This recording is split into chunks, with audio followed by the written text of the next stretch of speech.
Hi everyone, it's Henry here, and in this video I'm going to be getting back to one of my favourite things in all of 40k, the Badab Wars. So I thought I'd take the new Lysander kit that GW sent us for review and turn him into Mordecai Blaylock, one of the heroes of the Novamarines. Let's paint.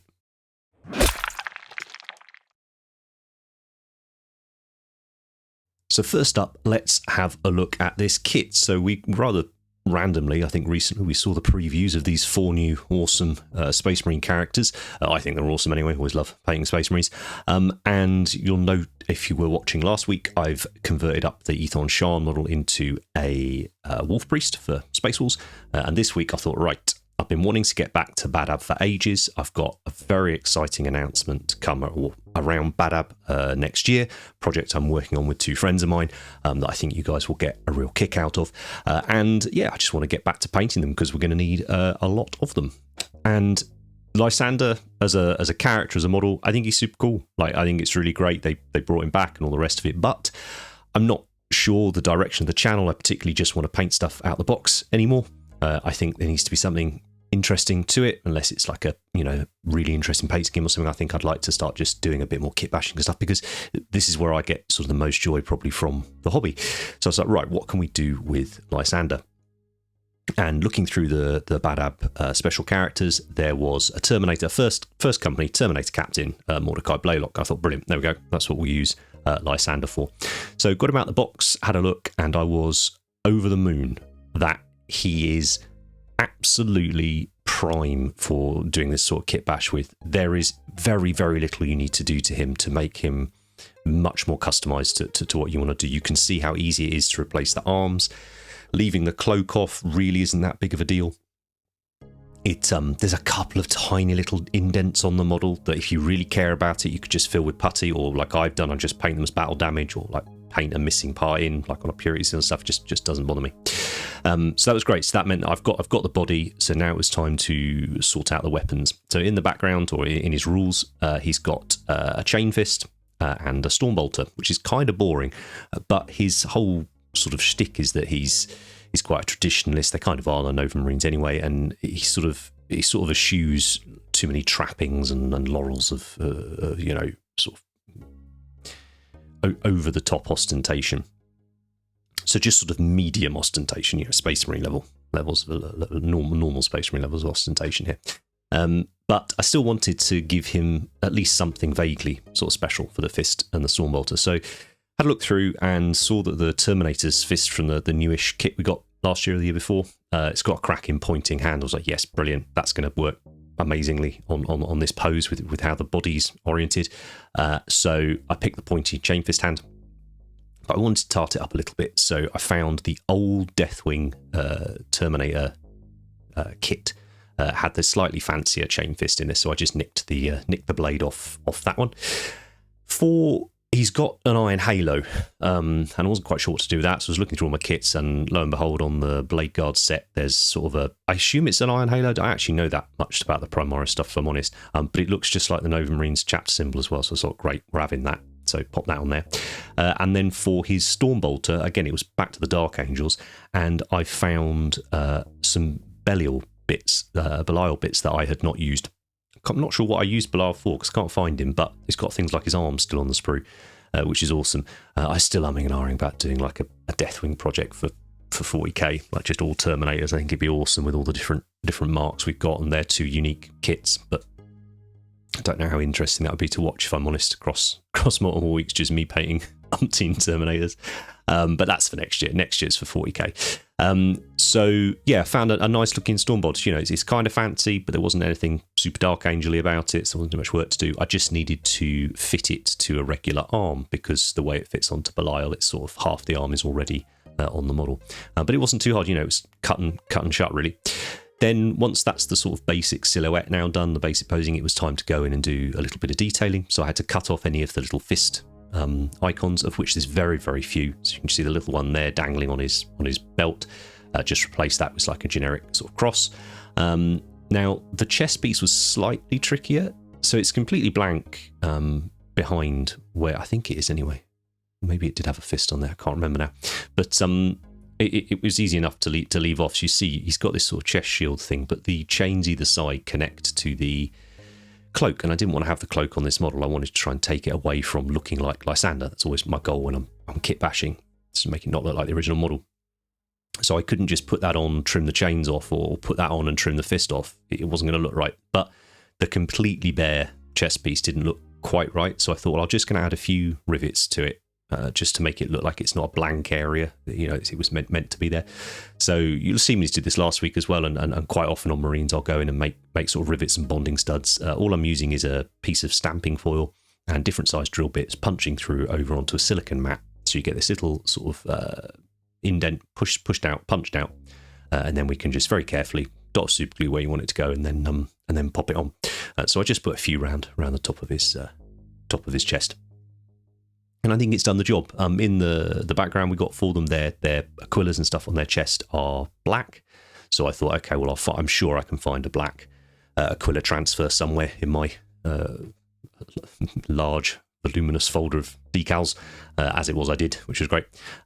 So yeah, I figured that would give the chest enough sort of interest, a few of the rivets, and then a little bit of interest on there.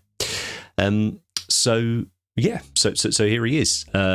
I actually ended up being quite an involved kit bash, but none of the elements to it were particularly complicated. There was more chopping than I've done on recent ones, but none of it was that tricky. And, you know, a bit of plastic glue and low standards, you'll be fine. You know, that's how I roll. So yeah, pretty simple. Lysander as the body, a couple of the arms I spoke about, and then the head. That was a really fun one. So I like having helmetless heads on characters with Marines. I think it's cool. You know, it's daft and very Warhammer and all the rest of it. And I had a look, and I looked into the origins of the name of Mordecai. It says it's an old Hebrew name, so I thought, okay, right. So where does that situate us in the world? So it sort of meant that I could go for, could I find a kind of Middle Eastern or North African sort of inspired looking head? And I thought, great, right. So I went through my, again, not inconsiderable bits box of Heresy resin heads, and found this one from the Astartes Characters Head Set 1. And I thought, that's absolutely perfect. And I thought, yeah, it's awesome. Like, you know, helmetless head.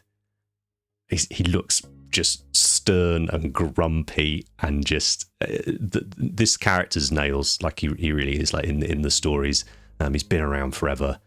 And I just think the head's absolutely made this model for me. I was a bit afraid I'd done loads of work and ended up with quite a boring looking Terminator.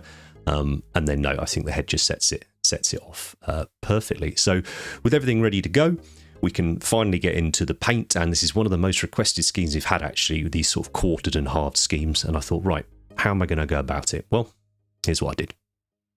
So quick thing on sub-assemblies, not too many on this model. I did a tester already on a normal power armoured Marine to see sort of how it would work, and obviously the open poses do make it easier, but this one, the only real issue was going to be his right arm, and the fact that it was so easy for me to leave the right arm off or not glue it on to start with meant that made sense for a sort of sub-assembly. And also it made sense to paint him on the base. It didn't really prevent me getting to any of him, which I thought was great. It means I don't have to handle him as much later on in the process and glue him to the base, you know, and risk damaging the paintwork or anything. So I've got his head on a miniatures holder, and these are our Cold Paint miniature holders. You can get them down the link. They're the signature ones from Artist Opus.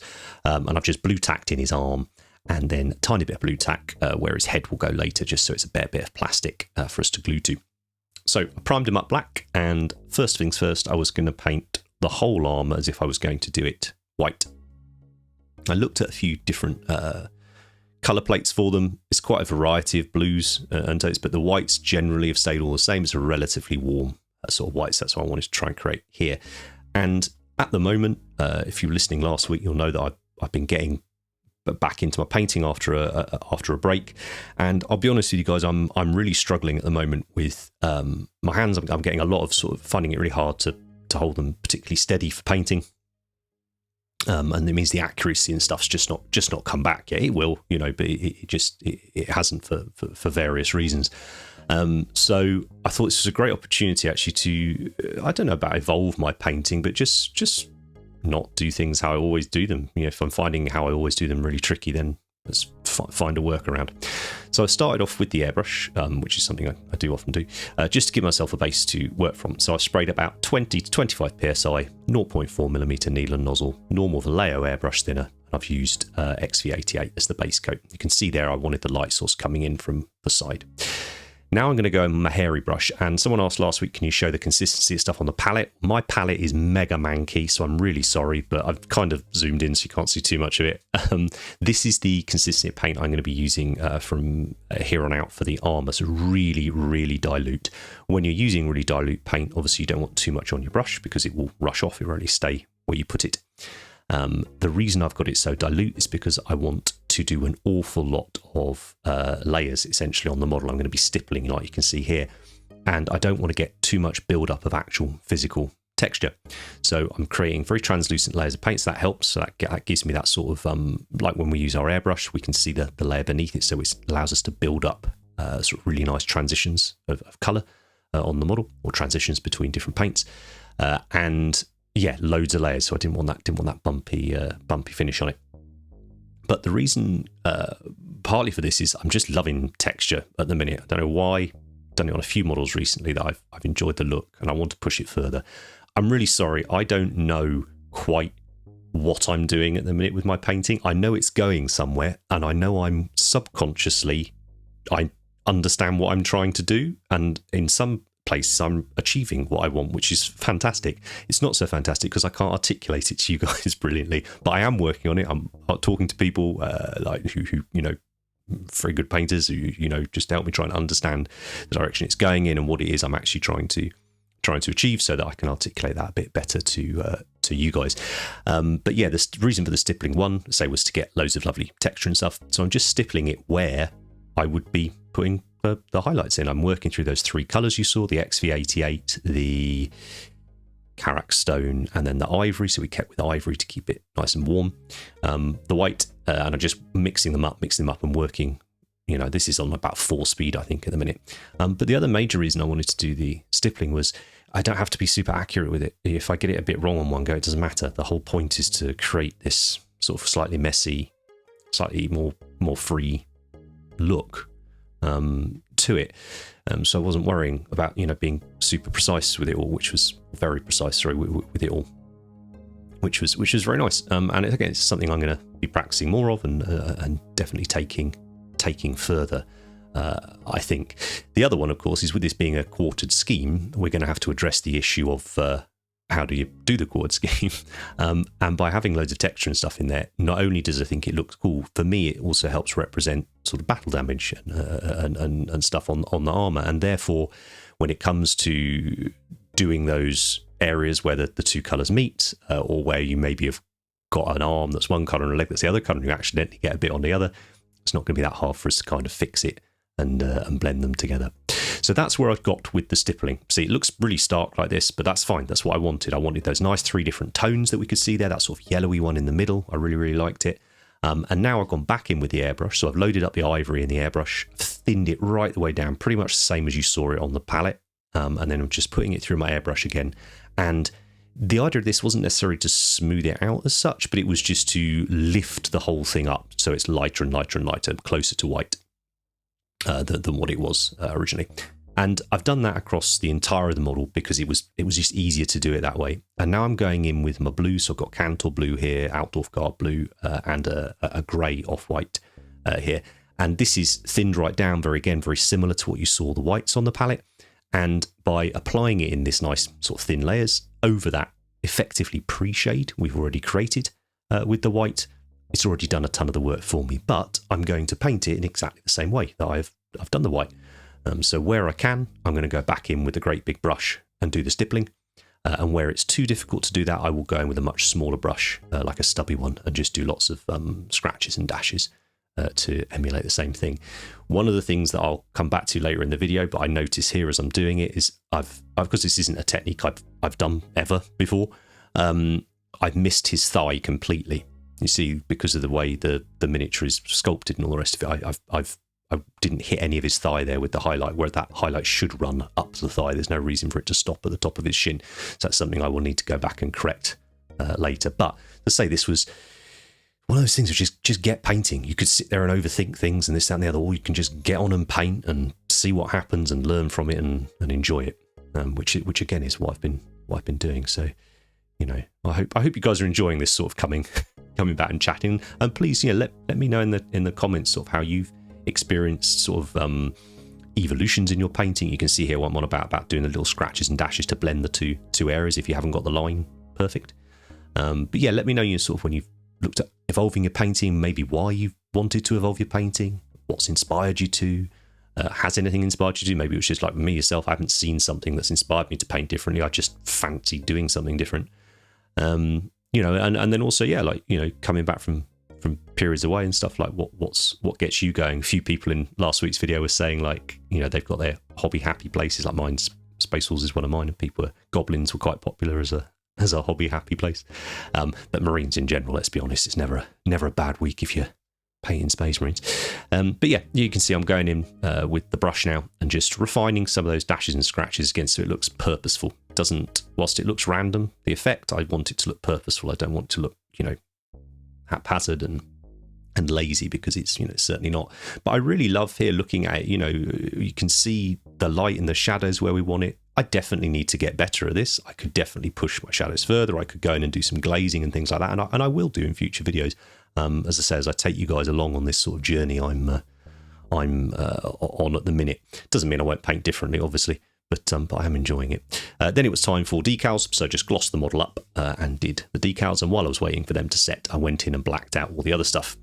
And this is when I noticed that, firstly, the thigh, I'd missed it, but also on his shin. At the top of the video, I mentioned I wanted the light coming in from his right-hand side, so the left as we look at it. And I felt like actually the highlight on his shin was too far round the front of it.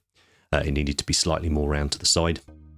So I've just gone back in here and I'm just repeating the process. For the decals, I've just done the classic. I've glossed it. I've used Microsol and Microset, then I've glossed it, and then I've matted it down. And that's where we're at with this. Before we're carrying on painting. So I'm not painting now over super glossy or anything. I've matted that back down with some finishing varnish just to let me paint. But you can see here, sort of building it up. And actually, watching it back now on the video, it was because it was the following day I went back in to do it. I'm already better at it, which is interesting. So yeah, I must persist with this, I think, because it was really fun to do. I just need to get a bit better at it.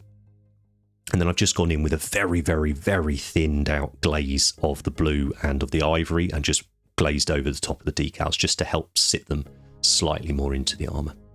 Now, the face was going to be a ton of fun. I love painting skin. I really do. I just find the light that you can put on it, the colours that you can use in it, I think are brilliant. But I'm also a huge fan of trying to paint gaming, you know, and this is a gaming model, you know, trying to paint these models in efficient ways. I don't believe you need 20 different colours to make skin look great. So I've just gone for 3 on this one.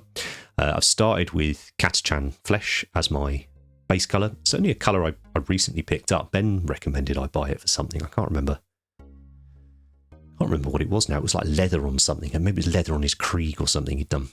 But yeah, I really like it, and I've started using it more as a shadow colour under Night Questor Flesh. For when I'm painting like a darker Caucasian skin tone, I'll do like Catachan, Night Questor, Cadian. But I've just done a very simple white pre-shade. You saw over it, quite dramatic. Any white you like, white ink, Tamiya flat white, whatever you like to use. I like to use Tamiya flat white. Blasted it from the side, so it's quite dramatic. Then giving it a base coat of the Catachan Flesh, and that's obviously given us a nice starting point. Then I've gotten that reddish flesh, which is that AK colour I used last week for the first time. I loved it. I was like, brilliant. Let's use that in the shadows. I'd looked at a few different photos of dark skin, and there was definitely, you could see red there, which I thought was cool. So I was like, right, that's easy. I know that paint's cool. I used it last week, albeit on a Caucasian skin tone model, and it just looked wicked. I was like, great, let's use it on this. I know it will look cool. And then I've gone in with Night Questor as the highlight. And all I'm doing here now is I'm working with Night Questor, the reddish flesh and the Catachan Flesh on my palette, and a tiny bit of the ivory as well that we had on the palette from earlier from doing the armour. And those are the colours I've used to do his skin. And it's just a case of working backwards and forwards. This did take me quite a long time because, as I say, I'm struggling at the moment to concentrate and do the fine work. It came out good. I'm happy with it. But it was exhausting. And normally it wouldn't be. Normally this would be like a fun half-hour thing to do. You know, and it wasn't. It was a stressful half an hour. But I think it looks cool. So yeah, very, very happy with how that one's come out. Now, on to a little bit of battle damage. I'm not going to do any traditional sort of edge highlighting or anything like that on the model. Obviously, with all those scritchy scratches we've done, there is inevitably, you know, some nice highlights that we've created, quite gentle ones, but also, you know, a touch of, you know, edge highlighting with the with some of the chips as well. But now I'm just going to go in with a nice dark brown, and I've used Rhinox hide, but actually it got mixed in with a bit of black on the palette as well as I went on, which was fine. There's no harm in that. Just a dark colour here looks good. I was umming and ahhing between grey or the sort of darker brown, and I just went for the darker brown in the end to get a little bit more colour into the miniature. So I'm starting it off with a sponge, and then moving on to my brush a little bit later on. You know, and that's the lovely thing about Space Marines, I think, is, you know, once you've got the armour done on them, that's so much of the model is already done. We're really near the end already, so it's just a case now of make the details look nice. In the artwork for them, we've got in the Badab books, the weapons they've got are the casings tend to be black, but they've got this nice kind of blue tint to them, so a blue-green tint. So I've used coal black to highlight the black, and then on one of the veteran assault squad chainsaws it shows in there, it's got a couple of hazard stripes, but they're done in blue rather than yellow, and I thought that was really cool. I've not seen that before. In my head I was like, oh, I'm going to do this as a yellow, you know, a traditional yellow hazard on the chain fist, and actually I think it probably still would look possibly even better with the yellow hazards on there, but you've got to try things out, haven't you? Got to give them a go. Then the Crux Terminatus and whatever the crux is on the knee. Again, wanted to be fairly faithful to the artwork that we've got, so it was that warmer bone colour. So for that, I've chosen to use Zandri Dust as the main colour for it. I've gone over Rhinox Hide simply because it was there on the palette, and it's a relatively this pot anyway is a relatively warm sort of red brown. Again, just building up the light again as if it's coming from that direction. Always trying to match my light up, even though the whole model's a little bit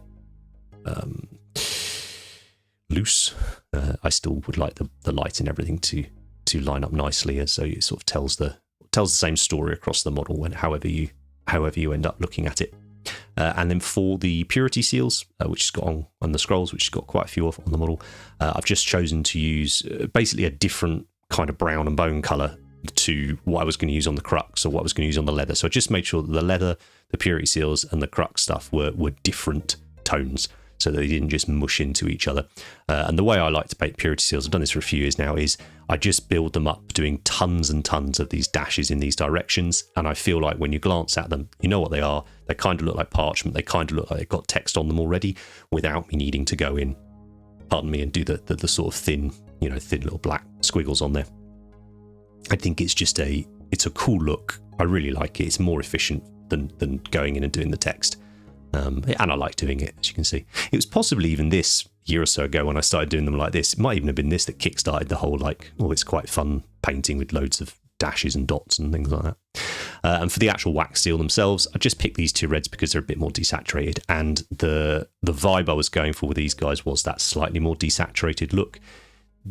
The blue is quite varied depending on the artwork you look at. Like in the Badab books, it's really desaturated. Much lighter as well, and then other times it's more like a cobalt blue. So I was like, well, let's do a compromise. But I've tried to desaturate things where I can, just to help get that tone right across the model. Then on to one of my favourite bits, which is a little bit of oil work. So here I've got Shadow Brown, Sepia, and Dark Rust by Adlung 502. But essentially, I've got a warmer brown, a darker, colder brown, and sort of burnt sienna colour. So something like burnt umber, raw umber, and burnt sienna, would work just as well for this. But I've gone for that slightly warmer brown here, again, because I want to put this over the blue and the ivory on the model. It's a relatively thin wash. It's probably quite similar to the consistency of a normal acrylic wash, like an Agrax Earthshade or something. But I'm going to go in here and do most of the model with it. I'm placing it into the recesses with my brush. But as you can see, the fact that it's got that mineral spirit base to it, so I've thinned them down with just normal white spirit, we call it here in the UK. I've just thinned it down with that. There's so little surface tension because of that. The capillary action just wicks it all into the recesses and does an awful lot of the work for you. So just sort of relaxing and working my way around the model and adding a little bit of definition, a little bit of dirt and grime. What I wanted with the kind of tone of the whole model was I wanted him to evoke some of that that mid-noughties Imperial armour vibe, but also maybe just, I say, more texture. So when I look at him, when he's in the book that we're looking at putting together, like he's somewhere between an illustration and a painted model, and it's just kind of a nice vibe. And you know, I needed to start somewhere, so I thought, let's start with Mordecai. We have done. You see there, I've gone in with a little bit of the dark rust, that burnt sienna colour, just to do a few little rust streaks. I don't like too many of them, particularly on Marines, but one here and there, particularly on like whites and off whites, it just looks awesome. So areas where there was a bigger chip that I'd painted in, I drew a few of these little streaks down on there. It just brings it all to life. I love the shoulder pad. I think that's a really, really interesting looking bit of the model. It looks, yeah, I love how it looks. I love all that texture that's in there and all that variety that's in there that you will never see at 3 foot away on the gaming table, but you will see it when I blow it up and put it on the computer screen. Then the metals, just Iron Warriors for the silver. And then for the golds, I've been playing around with metals at the minute. I've got a sort of vested interest in metallic paints at the moment, and just trying out different ones that I like. And I picked up a lot of the P3 paints, really, really like them, and just working through their various metals. So I hadn't opened this gold before, so I thought I would.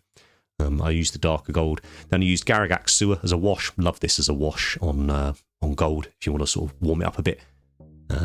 So thinned it down with water so it behaves more like a wash, and then just highlighted it using the lighter gold colour there, and again lighter, warmer gold colour. So that was kind of it. That's, desaturated and warmth were kind of what I was trying to make sure I got across on most of the miniature. And the basing, well, kind of a continuation of last week, more adventures in basing. To do the rock, I just used whatever paints that I had on my wet palette to make up various greys and browns. And then just sort of wet blended them, kind of very loosely wet blended, just smushed them really together on the rock. I actually really like how it came out, and I think it's a bit of a shame that I covered the whole thing up with pigments and stuff, because I'm looking it back on the video now, I really do like how it looked. But there you go, live and learn. But equally, I do really like how the base turned out. I think it's very fitting for how I picture playing games of Badab, but I did really like what I did there on the thing. Then I'm using some more of this Muddy Paws terrain stuff. Again, I will do a video dedicated to this at some point. I was sent this by the company. They said, do you want to try it out? I was like, yes, please. So they did, but it's not paid for adverts or anything like that. There's no expectations of adverts. I just, if I see a product I like and someone offers it, I'll take it and I'll tell you guys about it. So you can use water to apply it with. So here I'm just wetting the base and then sprinkling it on. So presumably it's got some kind of like tile grout or something like that in it, which then reacts with the water and it all goes hard, which is cool. But there's a few different mixes. I used black last week, and this is I think this was called grey, and just sort of, it's just a lovely mix of different grades of sort of, I don't know what you call it, gravel and sand and stuff. But I just think it looks cool. It's got a nice sort of ruined industrial city kind of vibe, which is where I love sticking my Marines, whether it's Heresy or Badab. Just I like that kind of natural looking bases that kind of blend into the background. I've always been a fan of bases that don't sort of dominate the miniature or draw the eye. For me, I want them to be a supporting player to the model, not a distraction. And here I'm using water. I'm sure that will change one day, but it's cool. Water to do that. And then I just smooshed on a few different powders. I thought I just needed a bit more colour on there, so I picked this sort of orangey powder to smoosh in. And actually, yeah, it looks all right. Looks kind of cool. Not sure, not convinced. But that's the nice thing. If I really don't like this, all I need to do is get some more water on there, and I can wash all of that pigment straight off, and we'd go right back to the basing material just naked on its own, which I think would look equally nice. So there we have it, Mordecai Blaylock, the first captain of the Novamarines during the Badab conflict.